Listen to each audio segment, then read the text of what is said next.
मिर्जापुर से बड़ी खबर मिल रही है। गंगा स्नान के दौरान डूबी 4 लड़कियां, 2 की बचाई गई जान, 2 की तलाश अभी भी जारी। चेल थाना क्षेत्र की बताई जा रही है घटना।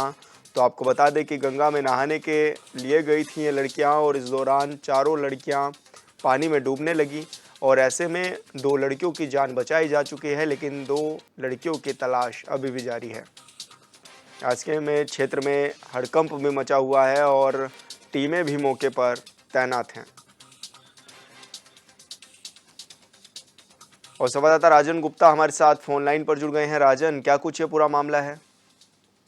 जी विशाल, बता दें कि आज गंगा दशहरा का पर्व भी है और इसी पर्व को देखते हुए यह बालिकाएं अपने घर से गंगा स्नान को गई हुई थी, जहां पर उन्होंने गंगा नदी की गहराई का अंदाजा नहीं लगा और ये चारों बालिकाएं डूबने लगी। वहां मौके पर मौजूद लोगों ने उसमें से 2 लोगों को तो तुरंत बचा लिया, परंतु 2 लड़कियां गहरे पानी में डूब गई, जिसे बाद में पहुंचे पुलिस और गोताखोरों की मदद से अभी तक एक लड़की का शव भी बरामद कर लिया गया है, जबकि दूसरे की तलाश अभी भी जारी है। विशाल, अच्छा, परिजनों का क्या कुछ कहना है? क्या मतलब किस तरह से वो लड़कियां जा गई हुई थी और क्या वजह रही डूब जाने की?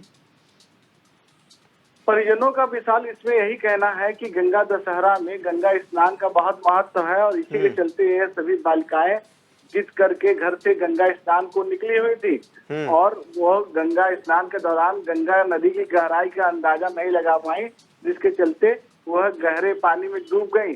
फिलहाल घटना से ग्रामीणों में काफी दुख व्याप्त है और काफी संख्या में ग्रामीण गंगा किनारे लड़कियों की खोजबीन में लगे हुए हैं।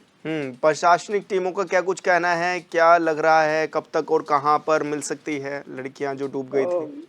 जो मौके पर गोताखोर मौजूद है, पुलिस के भी लोग मौजूद हैं, एसडीआरएफ को भी बुला लिया गया है और वो उनकी तलाश कर रही है। शीघ्र अतिशीघ्र जो लड़की अभी तक नहीं मिली है उसे भी ढूंढ लिया जाएगा। बिल्कुल राजन, बहुत बहुत शुक्रिया आपका तमाम जानकारी साझा करने के लिए।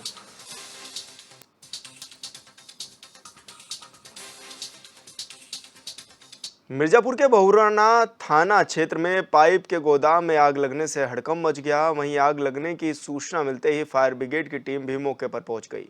फायर ब्रिगेड ने कड़ी मशक्कत के बाद आग पर काबू पा लिया है।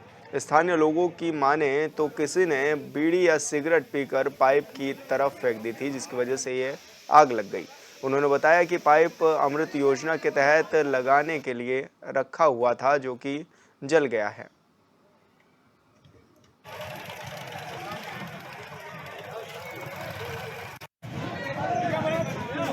अरुणा चौराहा रितेश के बाउंड्री के बगल में। कैसे लगी है? अरे वही गवर्नमेंट का जो है आजकल जल कल वाला चल रहा है ना, वही का पाइप रखा था, वहीं जो है कि अपना बीड़ी उड़ी पी के कोई फेंक दिया, चलने लगा तो बाउंड्री किधर आ गया है। तो कई जगह लापरवाही है। आग बहुत भयंकर लगी हुई है। आग बहुत तो भयंकर लगी है। अब फायर ब्रिगेड देखिए कहा गया है आधे घंटे से, अभी तक फायर ब्रिगेड नहीं है। फायर ब्रिगेड नहीं पहुंची है? नहीं अभी तक। हरिद्वार में जल संरक्षण अभियान के तहत नगर वन में जल उत्सव कार्यक्रम का आयोजन किया गया। कार्यक्रम में हरिद्वार विधायक मदन कौशिक और डीएम ने भी शिरकत की।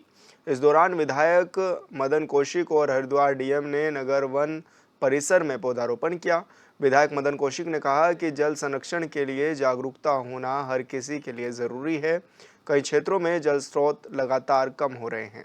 ऐसे में लोगों को बारिश का जल संरक्षण करना चाहिए। साथ ही विभागों को भी वैज्ञानिक ढंग से जल स्रोत को बढ़ाने के लिए नई पद्धति पर काम करना चाहिए।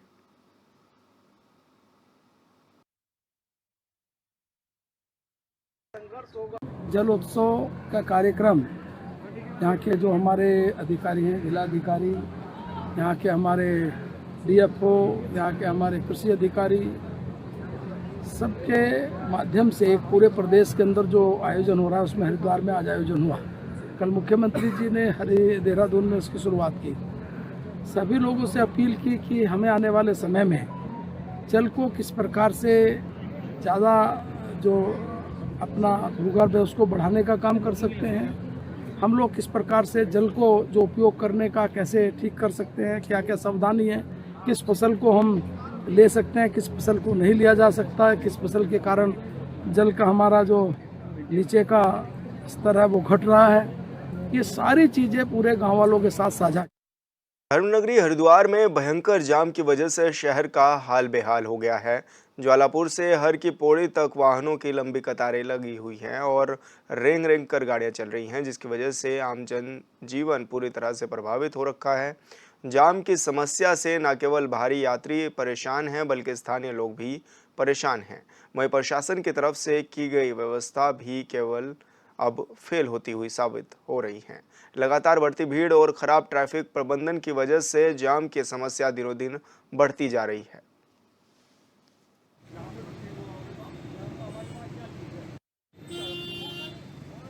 मेरा नाम अंचल है। हम लोग सिवनी मध्य प्रदेश से आए हैं। यहाँ पे हम लोग कल से जाम के लिए परेशान हो रहे हैं। यहाँ कोई व्यवस्था देखने वाला नहीं है। हम लोग परेशान हैं। सुबह से हम लोग जाम में फंसे हुए हैं। यहाँ पे एक ट्रैफिक पुलिस वाला भी नहीं है और ना यहाँ पे कोई जाम क्लियर करने वाला है। तो मैं प्रशासन से अनुरोध करूँगा कि यहाँ पे जाम क्लियर करवाएं और जो बाहर से टूरिस्ट आ रहे हैं दूर दूर से, उनकी व्यवस्थाओं का ध्यान रखें। ये जाम में बहुत अव्यवस्था हो रही है। यहाँ बच्चे परेशान हो रहे हैं, परिवार परेशान हो रहा है। कोई व्यवस्था नहीं है, कोई ट्रैफिक नहीं, कोई पुलिस नहीं, कोई रूल नहीं है यहाँ पे। जाम का कारण अब ये क्या, गंगा दशहरा है, वेकेशन का टाइम है, संडे है, कल ईद है, छुट्टियाँ कंटिन्यू हो गई। सिवनी मध्य प्रदेश, सिवनी है, देहरादून और मसूरी जाएंगे। प्रशासन को ध्यान देना चाहिए थोड़ा सा। प्रशासन बिल्कुल ध्यान नहीं दे रहा है, ऐसा महसूस हो रहा है। मैं कह रहा हूँ इतना ट्रैफिक है कि बुरी हालत है। पसीने में तरम तरह आइसक्रीम वाला ही भाग्य दे नहीं रहा है। सब ज्वालापुर से है, ज्वालापुर जाना मतलब क्या करें, पास चाहिए मतलब हमारा है। क्या करें साहब बताओ। कम से कम 2.5 घंटे हो गए हैं। ये मतलब यहाँ से ज्वालापुर सब्जी मंडी से लेके यहाँ तक 2.5 घंटे हो गए। विश्व प्रसिद्ध जिम कॉर्बेट नेशनल पार्क का ढिकाला जोन मानसून सीजन को देखते हुए 15 जून से पर्यटकों के लिए बंद कर दिया गया है। वहीं 15 जून को घूमने पहुंचे सैलानियों में व्यवस्थाओं को लेकर नाराजगी भी देखने को मिली है। उनका कहना है कि जब 15 जून तक ढिकाना जोन खुला रहता है तो 15 जून को ही कैंटीन को क्यों बंद कर दिया गया है। कैंटीन बंद होने की वजह से उन्हें यहां से भूखा लौटना पड़ा, साथ ही पानी पीने की भी कोई अच्छी व्यवस्था नहीं मिली।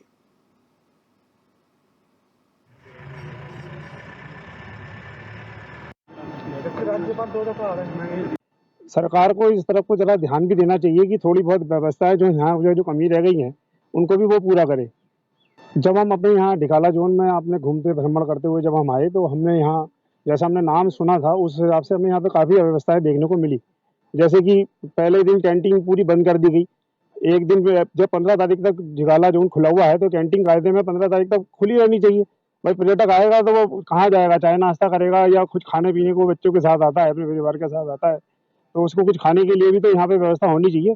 जो यहाँ पे हमने देखा कि कैंटीन ही बंद थी, पानी पीने के लिए व्यवस्था नहीं थी यहाँ पे, तो थोड़ी सी अव्यवस्थाएं थी जिसकी तरफ सरकार को ध्यान देना चाहिए।